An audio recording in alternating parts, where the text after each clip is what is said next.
E agora a gente vai para a estilização de um formulário, conforme vocês podem ver aqui no link, estilizando um formulário. E aí aqui, olha só, vocês vão ter acesso, tá, a três formulários, tá, estilizados. E aí vocês podem ver que tanto o formulário disponível no link Form Group como o formulário disponível no Form Inline, eles possuem o mesmo HTML, mudando apenas o CSS. Tá? Isso é muito interessante, porque fica claro que apenas com o CSS é possível fazer uma reconfiguração, tá? Uma nova apresentação de uma mesma estrutura.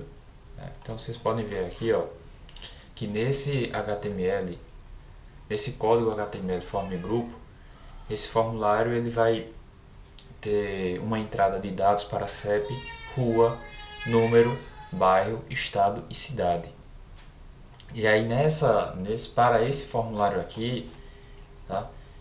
A gente tem aqui, ó, a tag body, né? Em seguida a gente tem a tag main, e dentro da tag main a gente tem aqui, ó, uma tag H2 e uma tag form. Form, como vocês sabem, né, serve para delimitar o espaço que o formulário vai ter, né? Então vocês também veem que os labels estão associados com os inputs devidos, tá? Então vocês podem ver isso. E aqui abaixo vocês vão ver o CSS, tá? Associado com aquele HTML. Vejam o seguinte, que a tag form que esteja dentro da tag main, ela vai ter um layout, tá? No estilo de grid. E esse layout ele vai ter 5 colunas, 5 células, tá? 5 espaços, e cada uma delas vai ter um tamanho de uma fração. Tá? E aí vocês sabem que uma fração é uma medida relativa, né, dado o tamanho aí da tela. Tá? A gente vai ter aqui as áreas nomeadas, rotuladas, tá? E aí a primeira célula se chama CEP, a segunda CEP também, a terceira City, a quarta State e a quinta Neighborhood. Na segunda linha, as 4 primeiras células são rotuladas como Street, a última célula como Number. Tá? E aí aqui vocês podem ver que as associações aí com as áreas do grid, tá? É importante falar aqui o seguinte, que todo elemento HTML que tiver um class recebendo o valor form group e esse elemento HTML que tem um class form group estiver dentro de um form, de uma tag form, que por sua vez estiver dentro de uma tag main, tá? Vai receber uma propriedade CSS display, né?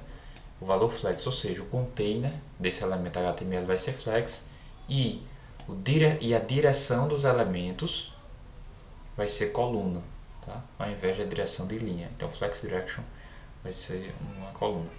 É importante que vocês renderizem tanto e entendam também, tá?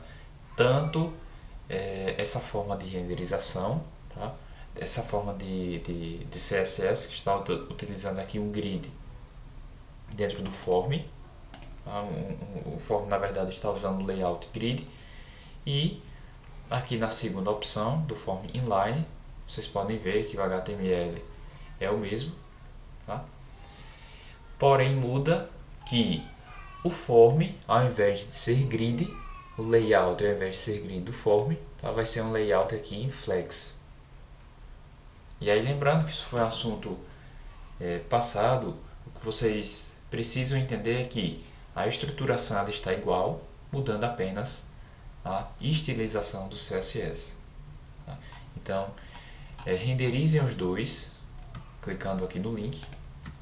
Aqui eu estou renderizando inline, estou abrindo um documento inline, e agora eu vou abrir o documento form group. Tá? Vejam aqui a renderização do form inline e aqui vocês veem a renderização do form group. Tá? E é importante que vocês entendam e reproduzam essas renderizações que aqui estão. Tá? Por fim, o Form Placeholder, a gente retirou o label, tá? E aí a identificação dos campos, dos inputs, estão disponíveis dentro do próprio atributo placeholder. Ou seja, foram removidas as informações de rótulos, tá? E essas informações elas passaram a constar dentro do input, conforme vocês podem ver aqui. Tá? Então, ao invés de ser o CEP ao lado do input, o texto CEP está dentro do input, assim como os demais campos do formulário. Bem, pessoal, essa é a aula de formulários. Tá? Vejam as videoaulas, comparem principalmente essa página, comparem o CSS, entendam, tá? O CSS. E é importante que para você chegar até aqui, você já vai ter que ter o conhecimento bem consolidado, tá? Da estruturação do HTML do formulário, conceito de formulário. Tá? Façam os exercícios e também, qualquer dúvida, vocês nos enviem e-mail. Tá? Muito obrigado.